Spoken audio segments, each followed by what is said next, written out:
மதுரை விஜய் நடத்தின மாநில மாநாட்டுக்கு என்னுடைய கருத்துக்களை சொல்கிறதுக்கு நான் இப்போ ஆசைப்பட்றேன். அந்த மாநில மாநாடு நடந்த முறையும் அது தொடங்கின முறையும் பார்த்தீங்கன்னா, ஏதோ 4 மணிக்கெலாம் தொடங்க போகுது, இந்தா வந்துடுவார் அந்த வந்துடுவார் அப்படின்னு முதல்ல ஜூ காமிச்சிக்கிட்டு பெரிய கலை நிகழ்ச்சிகள்லாம் நடக்க போகுது அப்படின்லாம் அறிவித்தாங்க. ஒன்றையும் காணோம். ஒருத்தர் நாகஸ்வரம் ஊதி ஒரு நாயனை ஒரு 10 நிமிஷம் வாசிட்டு இருக்கப்பயே அந்த கட்சியோட தலைவர் வந்துட்டார்.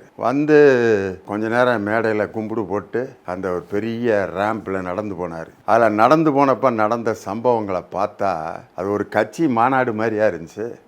நடந்து போகிறப்ப திடீர்னு மேலே ஏறி முன்னாடி ஒருத்தன் குதிக்கிறான், அவனை தூக்கி கீழே குப்பை மாதிரி எரியிறதான். அப்படியே முன்னாடி ஆடுறான் ஒருத்தன். ஒரு கட்சி தலைவர் முன்னாடி ஒரு தொண்டன் பக்கத்தில் வணக்கம் சொல்லணும் அல்லது அவருக்கு கை கொடுத்து ஒரு ஃபோட்டோ எடுக்கணும்.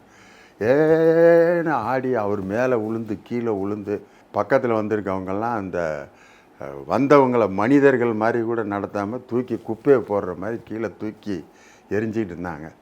இதெல்லாம் நடந்து முடிஞ்ச பிற்பாடு கூட்டத்தை பார்த்தாக்க கூடியிருந்த கூட்டத்தில் பாதியை காணோம். சேரில் ஒருத்தருமே உட்காரல. முன்னால் ஒரு ஒரு ஒரு பெரிய கூட்டம் நின்றுக்கிட்டே அவங்க தலைவர் பேசுனதை கேட்டாங்க.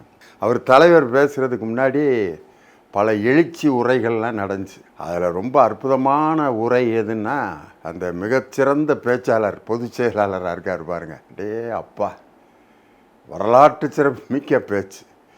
அப்படி ஒரு பொதுச் செயலாளர் அவர் பேச்சை அங்கே தொண்டர்கள் மதிக்கவே இல்லை. இப்படி ஒரு ஆற்றல் மிக்க ஒரு பொதுச் செயலாளர் அந்த கட்சிக்கு. அதுக்கப்புறம் பார்த்தீங்க அப்படின்னா, இன்னொருத்தர் கொள்கை பரப்பு செயலாளர்னு ஒருத்தர் சூரியன் மறைந்தது சந்திரன் வருகிறது அப்படின்னாரு. இல்லை, எப்படிப்பட்ட ஆளுகளை வச்சுருக்காங்க பாருங்க கொள்கை பரப்பு செயலாளராக. சூரியன் மறைஞ்சுன்னா அடுத்த நாள் காலையில் உதிக்குங்கிற அந்த ஒரு அறிவு கூட இல்லாமல் சூரியன் ஏதோ மறைஞ்சு திருப்பி வரவே வராதுங்கிற மாதிரி சூரியன் மறைந்தது சந்திரன் வருகிறது அப்படின்னாரு. இதை விட பெரிய கூத்து என்னன்னா, கட்சியில் தலைவர் ஏற்ற போகிற கொடிமரம் அந்த மரம் ஊன்றப்பயே சாஞ்சு ஒரு கார் மேலே உளுந்து அது ஒரு பெரிய பஞ்சாயத்தாயிருச்சு. எப்படிப்பட்ட சகுனம் பாருங்கள். ஒரு மாநில மாநாட்டுக்கு ஊனப்பட்ட கொடிமரம் சாயுதுன்னா இது மாதிரி ஒரு கேவலமான சகுனம் வேறு யாருக்கும் நடந்திருக்காது. இதன் மேலே நம்பிக்கை இருக்கோ இல்லையோ, இருந்தாலும் ஒரு அறிகுறி தெரியுது பாருங்கள் என்ன நடக்க போகுதுன்னு.